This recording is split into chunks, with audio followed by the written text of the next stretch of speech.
Hi, fellow skeptics. Lester the Skeptic Tank here. All right, where do I start? It's been a little over 7 months, close to 8.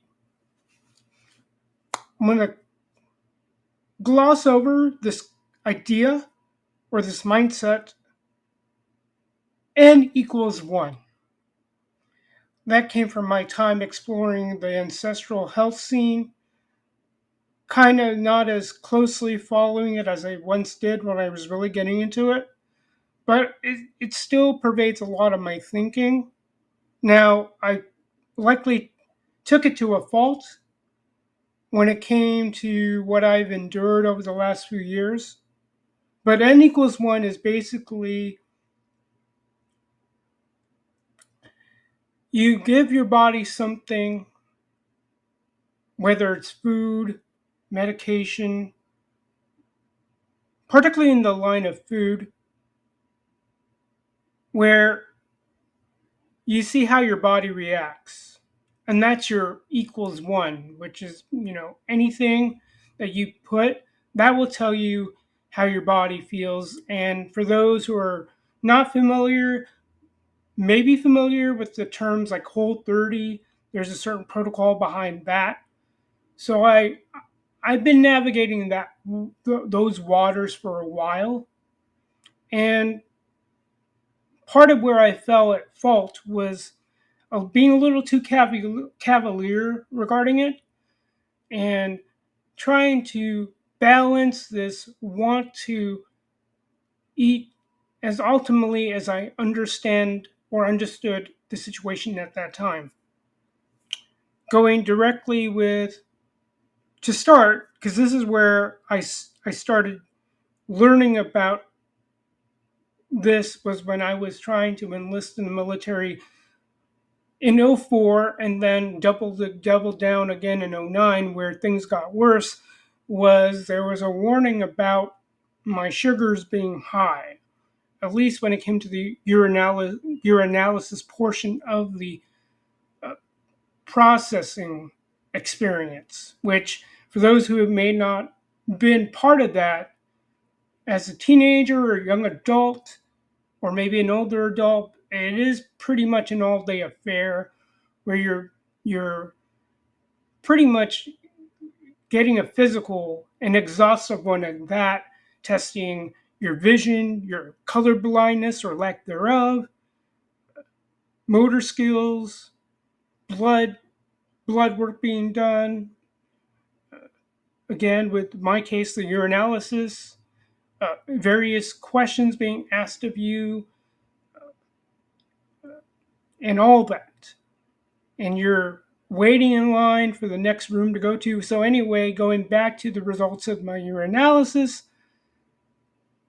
especially in '09, or when I tried the second time, they were saying, okay, you are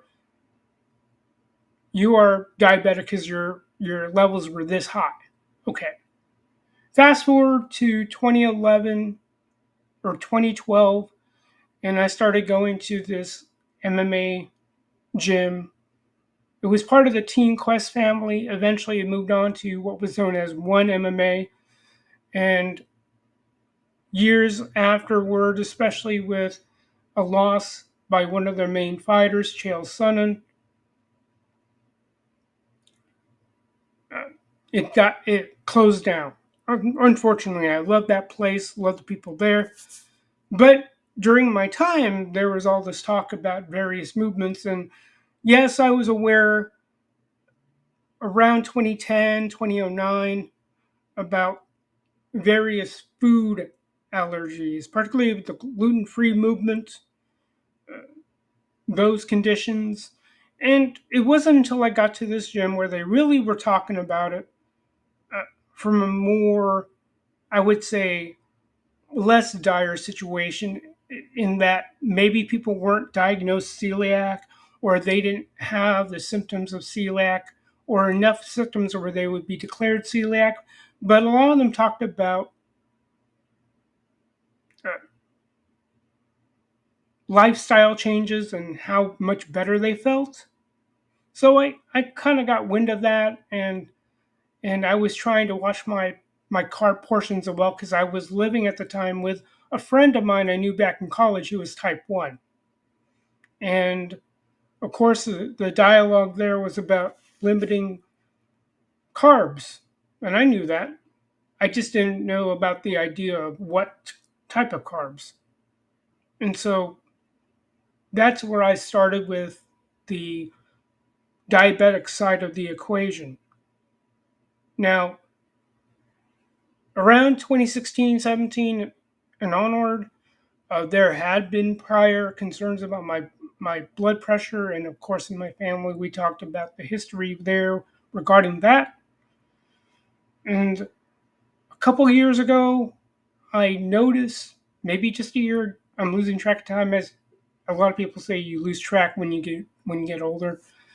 So I noticed something going on my feet, and of course, the diabetic aspect of neuropathy was often, again, with those same friends, a discussion point, conversation point.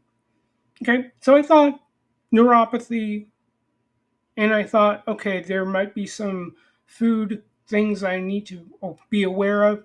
And of course, with a lot of these food choices, diet choices, I do find it hilariously, I don't want to use the word hypocritical, but I find it odd,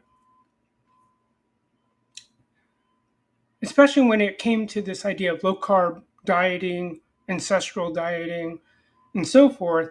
A lot of people meet with heavy resistance and yada yada, and of course that creates tension in family circles. And I've mentioned that in a previous stream with Netter and Troy.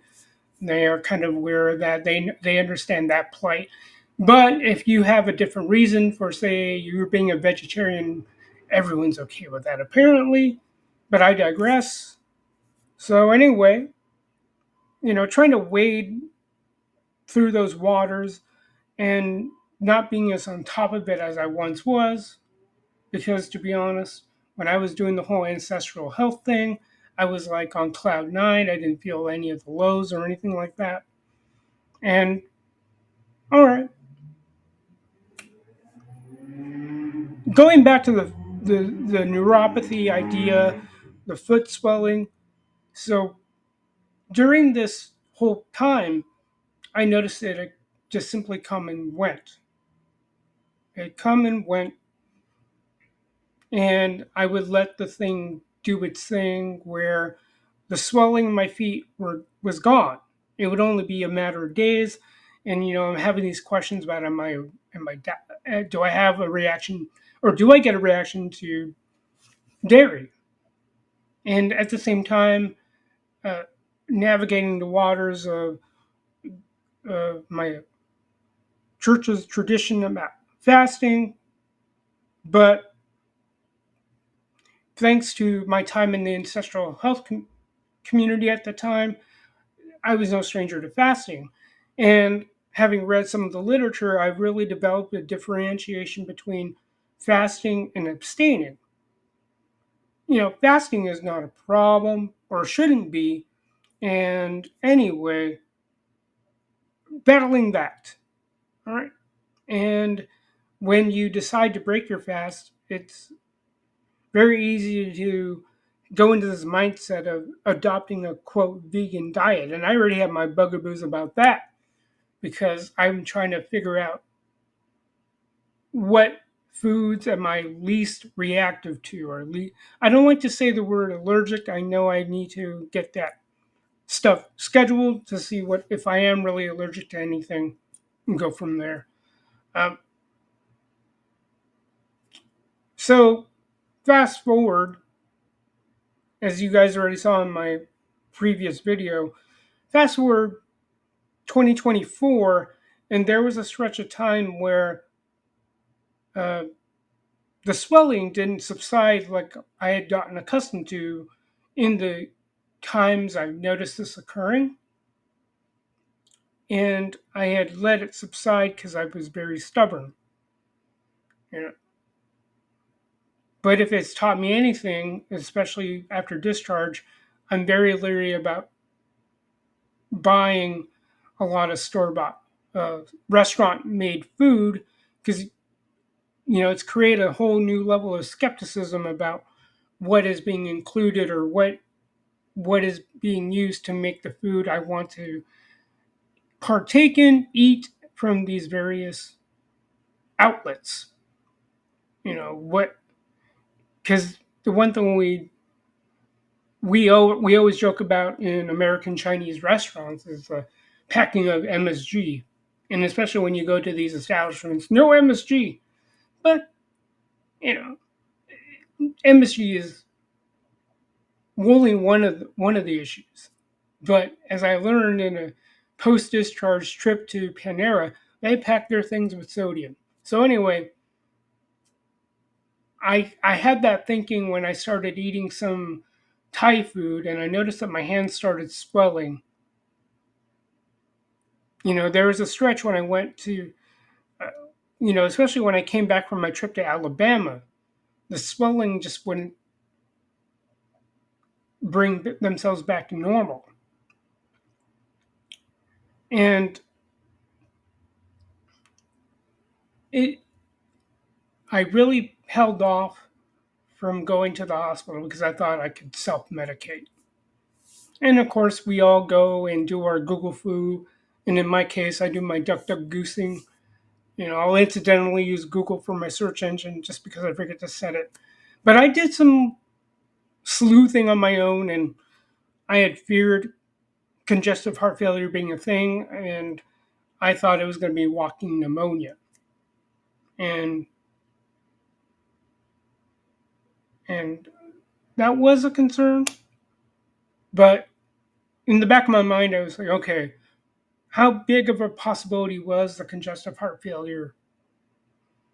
And lo and behold, once I hit the breaking point, late April, that's when I that's when I made the decision. Okay, gotta get this resolved any way I can, and I'll let the professionals do their thing. Okay, and so even on the way to the emergency room, they were they were getting numbers off of me. They were running test after test, and so that will lead into the next installment is what I've gathered during my experience is that it's very important to run the tests and and get and trying to figure out what the results are telling me or telling the professionals so they can just figure out the right kind of care. So think that'll do it for now. But again, I hope this will help those who may and no, and who may be experiencing those or may not. Um,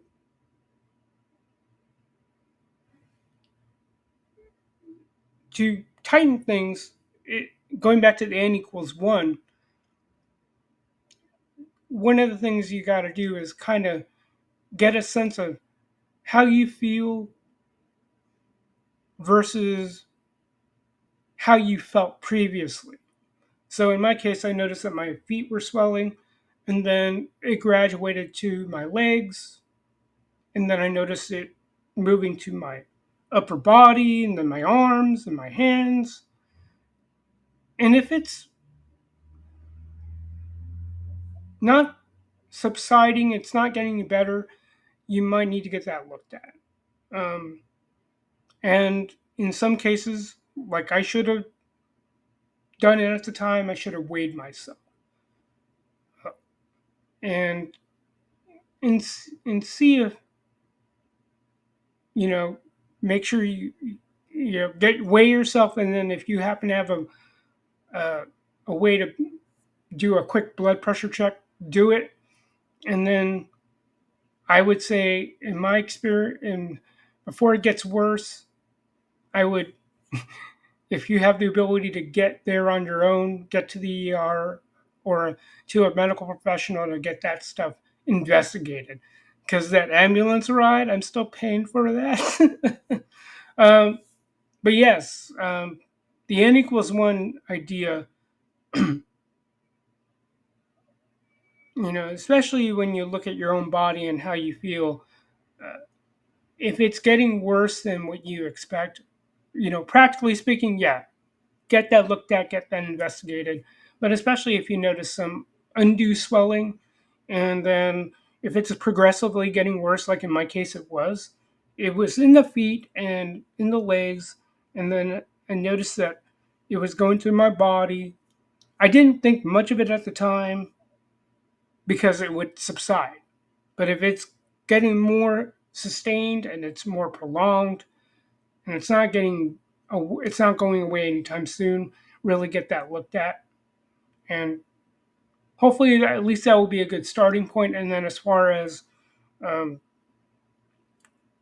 if you're investigating about diabetes, um, common symptoms, you're thirsty constantly, and if you find yourself uh, always urinating more than usual, and then I would say if you're feeling like a bit of highs and a bit of lows, um, you know, you can easily find some testing equipment. You might be able to find some on the cheap. I did that with Amazon. That will be a part of the series as well, given what I've picked up over time, thanks to certain benefits I've received from Blue Cross Blue Shield. So kudos to them. Uh, all right. So again, hopefully it gives you something to think about when it comes to your own health. And if you notice these similar signs or maybe identical, hopefully this will give you some guidance on if you are enduring this. Simply get it looked at sooner than you might realize it's too late. All right. So as always, until the next video, fellow skeptics, peace, and I'll catch you all on the other side.